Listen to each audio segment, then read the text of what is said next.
Alright guys, we're outside today working on another Kohler. Can't get away from them this week. This one's pretty cool. It's got a John Deere engine. This one's a kind of oddball setup. It's got a remote mount load bank next to it because the site doesn't pull as much power as what this provides.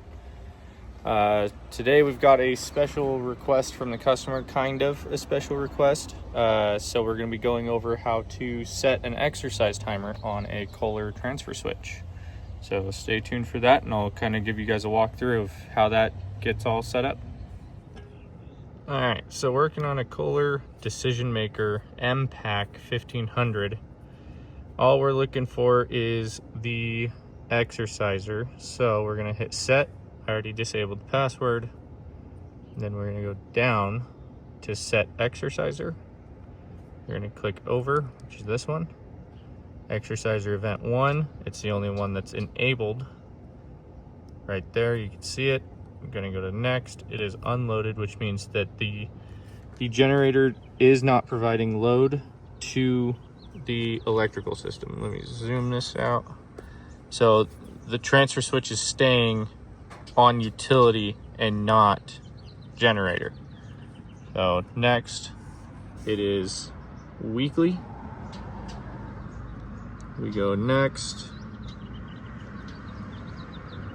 Repeats once a week.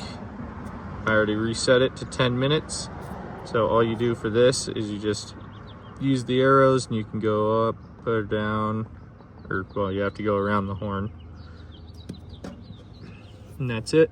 You hit next, start time, 9 o'clock, entry accepted. That's it. So that is how you would operate one of these particular transfer switches. I'm gonna use my master transfer switch tool, close that, and then I'll open this one. It's covered in spiders.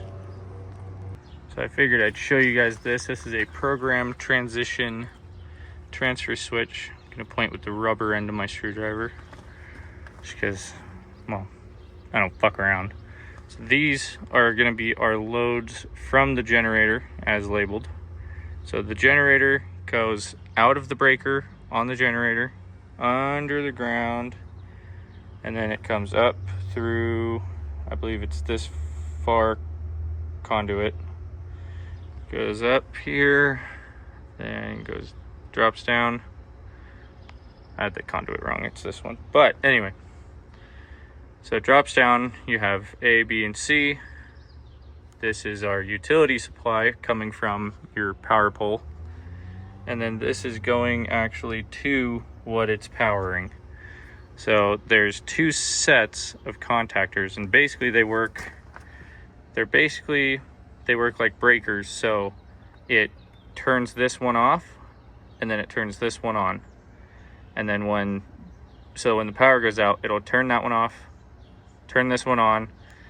When it sees no more power, there's a contactor or a control somewhere in most transfer switches that tells the generator to start via 2 wires.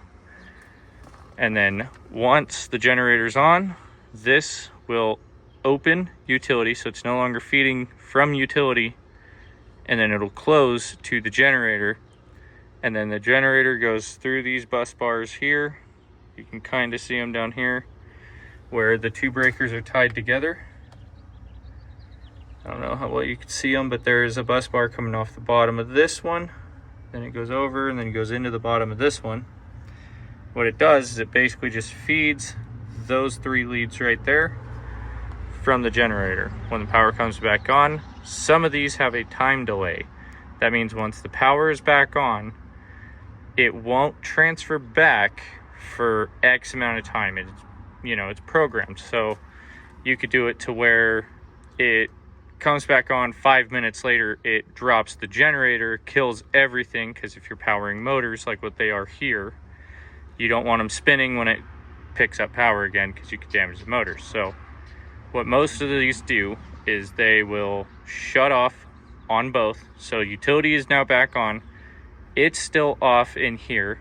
It shuts generator off. Generator goes into its cool down, does its thing. what'll happen is you can set a time that it will wait before it transfers from generator to utility again. When it does this, then utility is picking back up on these load leads, and this one is now off. So that is kind of how this particular program transition works. Most transfer switches are similar. A lot of them have just a coil in the middle, load and utility up top or on the bottom, and then generator on the opposite end. And it's got a coil that'll just drop, just basically two knife switches together will drop and switch power from one source to the other. Same thing with the 2-wire start. So something to note that a lot of people do, these don't need to be impacted down. Just use a fucking screwdriver on them, please. They are such a pain when you impact them on or something like that, and then the next guy like me comes over with just his handy little flathead here and can't get it loose. Don't be that guy.